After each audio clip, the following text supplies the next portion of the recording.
தொடர்ந்து மாமா மன்னிச்சுங்க மாமா. போடி மாநகரின் புகழ்பெற்ற முருகாம்பாள் ஸ்வீட்ஸ் உரிமையாளர் ஐயா திரு ஆர் சண்முகம் அவர்களை வாழ்த்துரை வழங்க வருமாறு கேட்டுக்கொள்கிறோம். அன்பிற்கினிய என் இன பெரியோர்களே,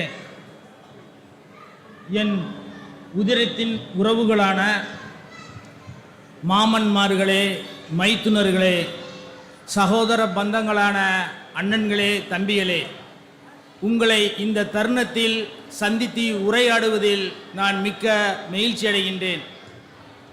இந்த அழைப்பிதழில் அளிக்கப்பட்டுள்ள அனைவருடைய பெயர்களையும் கூற வேண்டும் என்று ஆவல் எனக்குள்ளது. ஆனால் நேரத்தின் அருமை கருதி இதை வாசிக்க ஆரம்பித்தேன். ஆனால் என்றால் நீங்கள் இருக்கையில் அமர்ந்திருந்தாலும் பருக்கையை பற்றி சிந்திக்கின்ற நேரம் வந்துவிடும் என்பதால் வார்த்தைகளை சுருக்கி கொண்டு உங்களிடம் ஒரு சில கருத்துக்களை ஒரு சில நிமிடங்களில் கூறி முடித்து விடுகின்றேன்.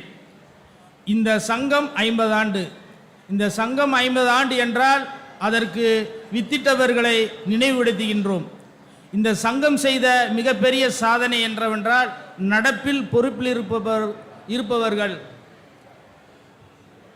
இந்த விருதுகள் வேருக்கு விழா எடுத்துள்ளன. இது ஒரு தத்துவார்த்தத்தை உடைத்தெறிந்தது போல் அதற்கு இந்த சங்கத்திற்கு முதல் கண் நன்றியினை தெரிவித்துக் கொள்ள வேண்டும். அவர்களெல்லாம் வாழ்த்தி பட்டங்கள் வழங்கி அவர்களுக்கு நினைவு பரிசில் வழங்கினார்கள்.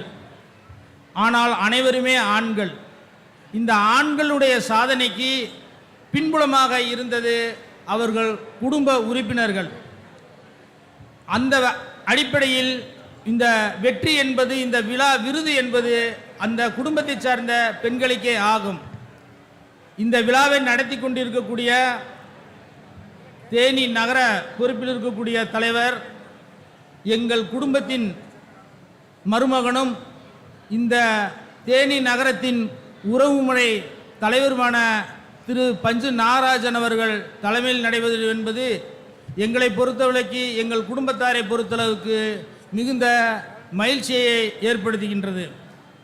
சொல்ல வேண்டிய ஒரு கருத்து என்னவென்றால், சங்கம் இன்று தமிழகத்தில் உள்ள சங்கத்தை பற்றியான பேச்சு மட்டும்தான் இப்பொழுது.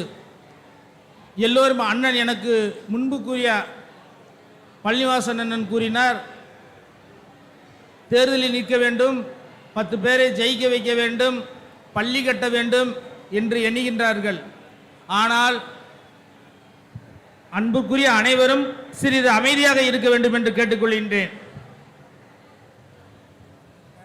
குன்னூரை சார்ந்த ஐயா அவர்கள் அமைதியாக இருக்க வேண்டுகின்றேன். ஏனால் சொல்ல வருகக்கூடிய கருத்து மிகவும் பொருத்தமான கருத்து என்று நான் எண்ணுகின்றேன். நகைச்சுவைக்காகவோ அல்லது உங்களை ஆச்சரியப்படுத்த வேண்டும் என்பதற்காகவோ அல்லது உங்களை சங்கடப்படுத்த வேண்டும் என்பதற்காக நான் சொல்லப்படுகின்ற வார்த்தை அல்ல.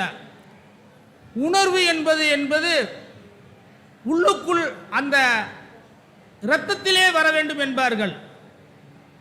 ஒரு மிகப்பெரிய 50 ஆண்டு விழா நாம் கொண்டாடி கொண்டிருக்கின்றோம். இந்த 50 ஆண்டு பொன்விழாவிற்கு ஒரு 3000 பேர் கூட நம்மால் வந்து சேர முடியவில்லை. ஒரு திருமண நிகழ்வு என்றால் சாதாரணமாக 2000 பேர் வந்து விடுகின்றார்கள். சென்ற வாரம் ஐயா சிஎன் அவர்களிடம் தொடர் ஒன்று உடல்நலம் விசாரித்தேன். உடல்நலம் விசாரிக்கும் போது, ஐயா ஏன் நம்ம மாநாடு தாமதம் அடைகிறது என்று கேட்டேன். அவர் கூறினார், தம்பி எல்லாம் நிதி பற்றாக்குறையினால் என்றுதான் கூறினார். அது ஒன்றும் பெரிய விஷயமே அல்லையா என்றேன். சரி, எவ்வளவு பணம் வேண்டும் என்று கேட்டேன். 5 கோடி ரூபாய் வேண்டும் என்று கேட்டார். அதுவும் சுலபம் தானே என்றேன். எப்படி தம்பி சொல்லுகின்றீர்கள் என்றார். நம் சமுதாயத்தினுடைய ஜனத்தொகை எவ்வளவு என்று கேட்டேன். தமிழகம் முழுவதும் நமது சமுதாயத்தினுடைய எண்ணிக்கை 9 லட்சம் என்று அவர் கூறினார். கிட்டத்தட்ட 10 லட்சம் மக்கள் இருப்பவர்கள் 50 ரூபாய் வழங்கினால் 5 கோடி என்பதை நினைவில் கொள்ளுங்கள். 50 ரூபாய் அனைவரும் கொடுத்த வெறும் 50 ரூபாய் கொடுத்தால் 5 கோடி. நாம் 100% எதிர்பார்க்கவில்லை, 10% எதிர்பார்க்கிறோம். சுமார் 1 லட்சம் பேர் 500 ரூபாய் கொடுத்தீர்கள் என்றால் இந்த மத்திய வெள்ளாஞ்சிட்டியாருடைய மாநாடு திருச்சியில் மிக சிறப்பாக நடந்தேறிவிடும். இந்த 500 ரூபாய் கொடுப்பதற்கு இங்கு யார் தயாராக இருக்கிறீர்கள்? உங்கள் கரங்களை ஒழித்து சொல்லுங்கள் பார்ப்போம், அல்லது உங்கள் கரத்தை உயர்த்தி சொல்லுங்கள் என்று பார்க்கின்றேன். இந்த 500 ரூபாய் கொடுப்பதற்கு முன்வர வேண்டும் என்றால் இன்று 100 நாள் வேலை திட்டம் என்று சொல்லக்கூடிய திட்டத்தில் பணிபுரிகின்றவர்கள் 100 நாளைக்கு வேலை பார்த்தாலும் 2 நாள் தொகையை நீங்கள் இந்த சமுதாயத்திற்கு வழங்கினீர்கள் என்றால் இந்த 5 கோடி ரூபாயை நாம் சிறு இலக்காக எட்டிவிட முடியும். நன்றாக யோசித்து பாருங்கள். இதற்கு 1 நாள் நம்மால் தர முடியாது என்று நினைத்தீர்கள் என்றால் 3 மாத காலங்கள் நீங்கள் எடுத்துக்கொள்ளுங்கள். 3 மாத காலங்கள் எடுத்துக்கொண்டு என்றால் 100 நாள் கிட்டத்தட்ட ஒரு நாள் ஒன்றுக்கு 5 ரூபாய் நீங்கள் இந்த இனத்திற்கு வழங்கினீர்கள் என்றால் 100 நாளில் 5 கோடி ரூபாயை மிக எளிதாக நம்மால் எட்டிவிட முடியும். ஏன் எட்டவில்லை? ஜனம் இல்லையா? பணம் இல்லையா? எது இல்லை என்பதை நீங்களே தீர்மானித்துக் கொள்ளுங்கள். மேடை ஏறியதுடன் எல்லோரும் முழங்குவது ஒன்று சேர வேண்டும், பள்ளி கட்ட வேண்டும், ஆட்சியை பிடிக்க வேண்டும் என்றுதான் கூறுகின்றோம். என்று அதற்கு அடிப்படையான காரணம் பொருளாதாரம். இந்த பொருளாதாரத்தை வழங்குவதற்கு நாம் இருக்கிறோமா? தயாராக இருக்கிறோமா? நான் கூறுகின்றேன், சென்ற வாரம் எங்கள் ஊரில் நடந்த கூட்டத்தில் கூட எங்கள் தலைவர் முன்னால் நான் கூறினேன், என்ன இந்த தொகை என்பது ஒரு பெரிய தொகையா? ஏன் முடியாது? ஒரு மனிதன் ஒரு நாள் உணவு சாப்பிடுகிறான் என்றால் ஒருவேளை அவன் 5 இட்லி என்றால் ஒரு நாளைக்கு அவன் 15 இட்லி சாப்பிடுகின்றான். ஒரு 15 இட்லியில் ஒரு இட்லியை இந்த சமுதாயத்திற்கு நீ நன்கொடையாக வழங்குங்கள். ஒரு இட்லியை நீங்க நன்கொடையாக வழங்கினீர்கள் என்றால் இந்த 5 கோடி ரூபாய் என்பதை 100 நாட்களில் நாம் பெற்றுவிட முடியும். ஏன் காலதாமதம் ஆகிறது?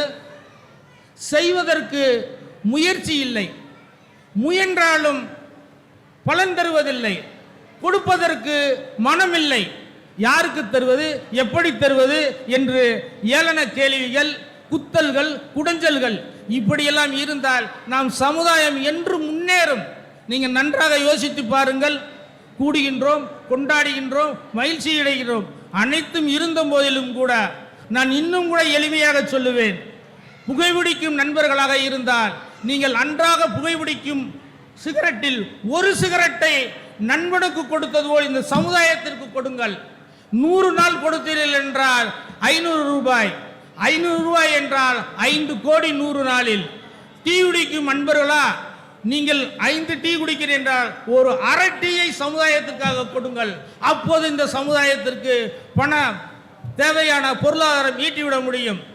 அன்பு சகோதரர் சொன்னாரே, முக்கியமான தகவலுங்க.